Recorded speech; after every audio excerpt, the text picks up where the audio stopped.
청년 영수는 대학 졸업을 앞두고 중소도시 위안 지역으로 실습을 가게 되었다. 원룸을 구해 정착한 그는 여느 때처럼 실습을 마치고 늦은 밤 귀가하곤 했다. 실습지는 집에서 버스로 30분 거리였으며 귀가할 때면 늘 인적이 드문 조용한 동네를 지나야 했다. 어느 날 평소처럼 밤 늦게 집으로 돌아오는 길에 영수는 이상한 기분을 느꼈다. 뒤에서 누군가 그를 따라오는 느낌이었다. 조용한 길거리에서 자신의 발소리 외에는 아무 소리도 들리지 않던 그 시점, 다음 골목길을 돌아섰을 때 뒤를 힐끗 돌아보았다. 그때 그는 멀리서 검은 옷을 입은 여인이 그를 바라보고 있는 것을 발견했다. 그 여인은 도무지 얼굴이 보이지 않았지만 그저 서 있을 뿐이었다. 영수는 별 일 아닐 것이라며 마음을 다잡고 집으로 걸음을 재촉했다. 그러나 그날 밤 잠자리에 누운 영수는 문득 착잡한 마음을 지울 수 없었다. 그 여인의 모습이 자꾸만 생각났기 때문이다. 침대에 누웠지만 좀처럼 잠들지 못했고 조금이라도 잠에 들면 악몽에 시달렸다. 결국 그는 갑갑한 마음에 새벽녘에나 잠깐 잠들 수 있었다. 다음날 밤 실습을 마치고 집으로 돌아오는 길, 영수는 다시 한번 그 검은 옷의 여인과 마주쳤다. 여전히 얼굴이 보이지 않았지만 여인은 여전히 그를 바라보고 있었다. 이번에는 거리가 좀 더 가까워져 있었다. 영수는 괜히 찝찝한 마음에 걸음을 재촉했고 집에 도착하자마자 문을 잠갔다.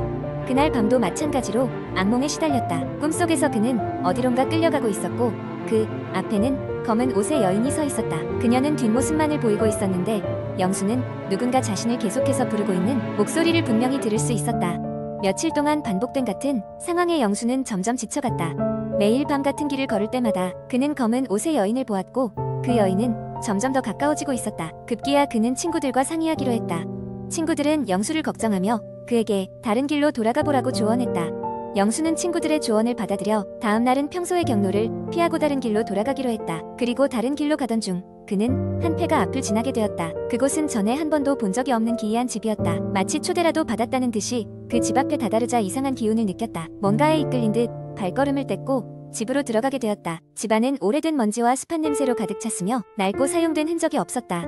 그때였다. 문득 계단 위에서 발소리가 들렸고 그 소리를 따라 위층으로 올라갔다. 그곳에는 낡은 거울이 있었고 거울 속에서는 검은 옷의 여인이 서서 영수에게 손짓하고 있었다. 영수는 그제서야 여인의 얼굴을 볼 수 있었다. 여인은 슬픔 가득한 눈으로 영수를 응시하고 있었다. 그리고 속삭이는 듯한 목소리로 돌려놔야 해라고 말하고 있었다. 영수는 무언가 깨달았다는 듯 마치 홀린 사람처럼 그 거울을 뚫어지게 바라보았다. 그때 그는 몸이 깊게 가라앉는 느낌과 함께 의식을 잃고 말았다. 얼마나 시간이 지났는지 모른 채 깨어난 영수는 친구들에 의해 발견되었다. 친구들은 그를 학교로 데려갔고 영수는 그 후로 다시는 검은 옷의 여인을 보지 못했다. 하지만 가끔씩 그는 밤만 되면 그 여인의 속삭임을 떠올리곤 했다. 돌려놔야 해. 그것이 무슨 의미인지 당시에 영수는 이해하지 못했다. 세월이 흘러 어느 날 그는 신문 기사에서 자신이 예전에 지나던 그 골목과 회가에 대한 이야기를 보게 되었다.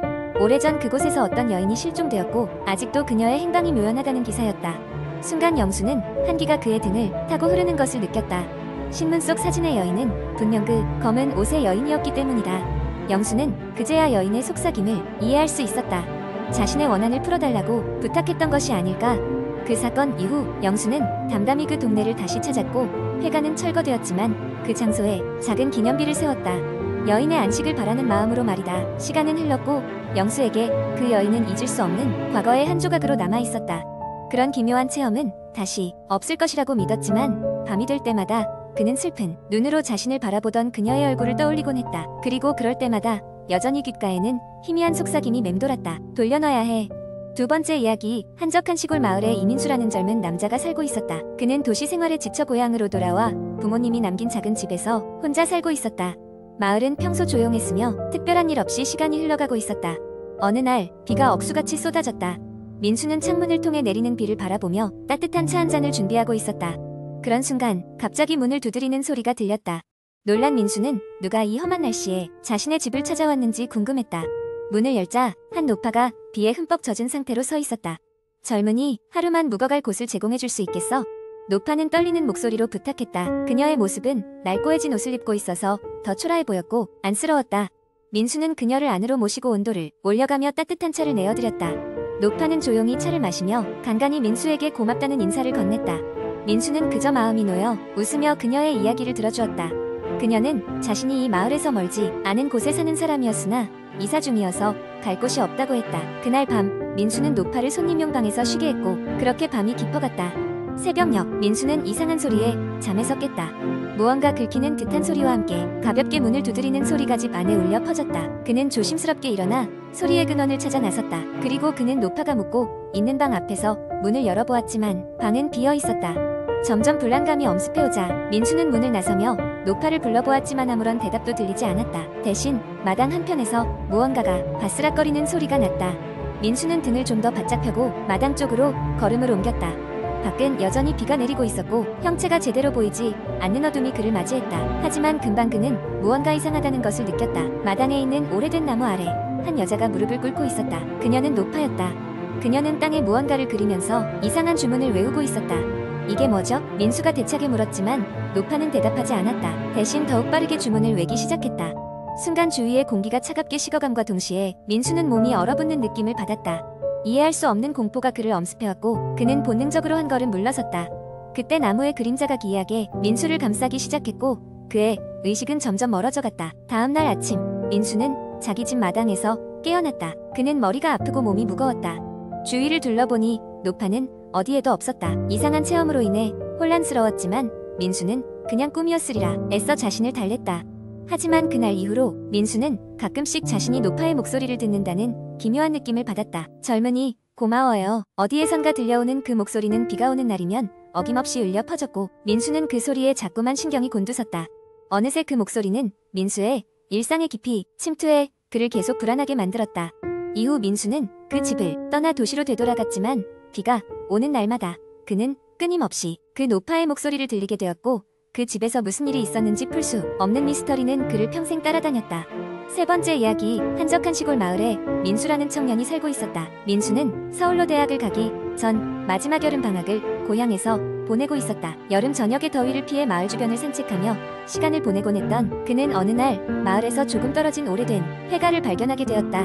마을 사람들은 그 집이 귀신 들린 집이라며 들어가지 말라고 했지만 민수는 그런 소문을 믿지 않았다. 오히려 그런 이야기들이 그의 호기심을 자극했다. 한낮의 햇살이 정점에 달하던 날 민수는 과감하게 그 폐가로 발걸음을 옮겼다. 폐가는 생각보다 더 오래된 것처럼 보였다. 벽에는 덩굴식물이 무성하게 자라고 있었고 창문은 깨져 있었으며 온갖 잡동사니들이 마당에 흩어져 있었다. 민수는 조심스럽게 문을 열고 안으로 들어갔다. 내부는 한층 음산했다. 몇 가지 낡은 가구들이 남아있었고 바닥은 먼지와 거미줄로 덮여 있었다. 그러나 민수가 폐가 안을 둘러보던 중 갑자기 흘러나오는 오르골 소리에 걸음을 멈췄다. 분명 아무도 살지 않을 집에서 들려올 리 없는 소리였다. 그는 소리가 나는 방향으로 조심스럽게 다가갔다. 방 앞에 서서 숨을 죽이고 귀를 기울이던 민수는 결국 다시 방문을 열었다. 방 안에는 작은 탁자 위에 낡은 오르골이 놓여 있었고 그 오르골은 아무도 건드리지 않았는데도 자동으로 돌아가고 있었다. 순간 등 뒤에서 차가운 기운이 느껴졌다. 민수는 본능적으로 뒤를 돌아봤다. 방 안의 어둠 속에서 희미하게 나타난 것은 반투명한 형체의 여인이었다. 그녀는 슬픈 눈으로 민수를 바라보고 있었다. 민수는 공포에 질려 도망치듯 폐가를 빠져나와 마을로 돌아왔다. 그 일이 있은 후 며칠간 그는 악몽에 시달렸다. 악몽 속에서 그는 언제나 그 여인과 마주쳤다. 그리고 어느 날 그는 꿈속에서 여인의 목소리를 들었다. 그녀는 자신이 이곳에 왜 갇히게 되었는지 자신의 억울한 사연을 풀어달라는 간곡한 부탁을 하고 있었다.